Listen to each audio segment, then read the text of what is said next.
میں سمجھ رہا تھا کہ اب آگے کچھ بولنا ہی نہیں ہے، لیکن عنوان کا ایک حصہ باقی رہ گیا، وہ میری اور آپ کی شکایت ہے۔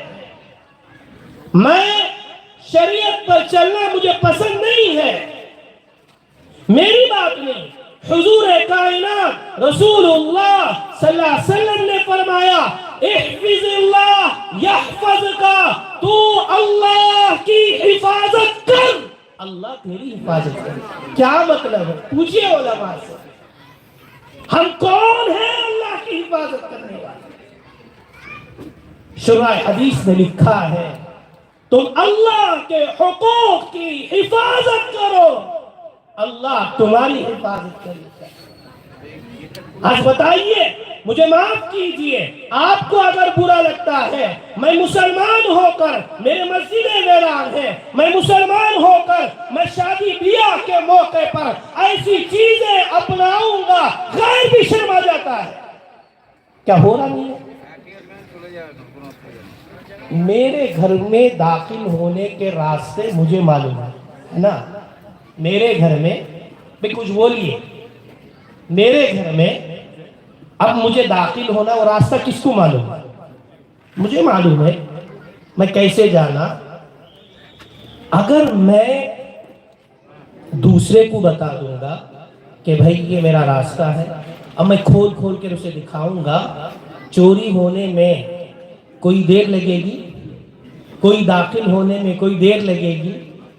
ہم نے بزرگان محترم ان لوگوں کو راستہ کھول کھول کر بتا دیا، دیکھو شریعت ایسی ہے، ہم ایسے خلاف چل رہے ہیں، یہاں حضور پاک صلی اللہ علیہ وسلم نے یہ حقوق بتائے ہیں، لیکن ہم اس طرح کے طریقے چل رہے ہیں۔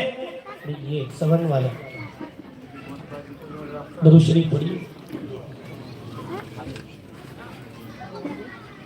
ہم نے ان لوگوں کو دکھایا ہے، دیکھو ایسے برباد کر، ان کی ہمت نہیں ہے۔ میں ان علماء کے سامنے قسم دے کر کہوں گا، اس قوم کو اتنی جرات نہیں، یہ قوم بیچاری اتنی مظلوم ہے، اتنی مظلوم ہے، اسے خود جینے کا طریقہ تک نہیں معلوم۔ کیوں؟ اس لیے کہ میرے اور آپ کے نبی، کائنات کے نبی نے مجھے اور آپ کو ہر طریقہ، حتیٰ کہ بچہ پیدا ہوتا ہے وہاں سے لے کر قبر میں جانے تک سب کچھ بتا دیا، لیکن میں اور آپ معاف کیجئے گا، آج کتنے ایسے مسلمان آپ کو ملیں گے جن کو شریعت کے بارے میں کچھ نہیں معلوم؟ جب نکاح خوانی ہوتی ہے، قاضی پوچھے گا بھائی مہر کیا ہے، وہ تو ٹولے گا، کیا بھی مہر دو تو پوچھئے ان علماء سے، بغیر مہر کے اگر وہ استطاعت ہوتے ہوئے بھی نہ دیا، دنیا سے چلا گیا، ان بچوں کا حال کیا ہے؟ علماء سے پوچھئے۔ کئی مسائل ہیں بزرگان محترم، اس سے میں اور آپ دور ہیں۔ ان اسٹیجوں سے، ان جلوس اور جلسوں سے یہ پیغام دیا جا رہا ہے، دیکھو شریعت کی تم حفاظت کرو، شریعت پر تم عمل کرو، انشاءاللہ ثم انشاءاللہ اللہ تمہاری مدد کرے گا۔ قرآن کہتا ہے یا ایھا الذین آمنوا ان تنصروا اللہ ینصرکم ویثبت اقدامکم۔ میں جھوٹا، آپ جھوٹے، پوری کائنات جھوٹی ہو سکتی ہے، پر قرآن جھوٹا نہیں ہو سکتا۔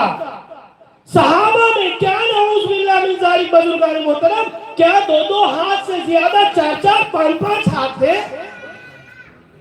کم من فئۃ قلیلۃ غلبت فئۃ کثیرہ، قرآن کہتا ہے۔ آج بھی موقع ہے بزرگان محترم، ابھی بھی زندگی باقی ہے، ابھی بھی موقع ہے، آج ہمیں بلایا جا رہا ہے، اے علماء اس طرح سے محنتیں کر کر اور شریعت کے پابند بن جاؤ۔ میرا اٹھنے سے لے کر رات سونے تک میری پوری زندگی، کوئی محنت کرنے کی ضرورت نہیں، کھانا شریعت میں منع نہیں، خوب کھائیے، کمانا منع نہیں، بلکہ جو نہیں کماتے احادیث میں ایسے لوگوں کو ناپسند کیا گیا۔ ایک مرتبہ حضور علیہ السلام کے پاس ایک صحابی آتے ہیں،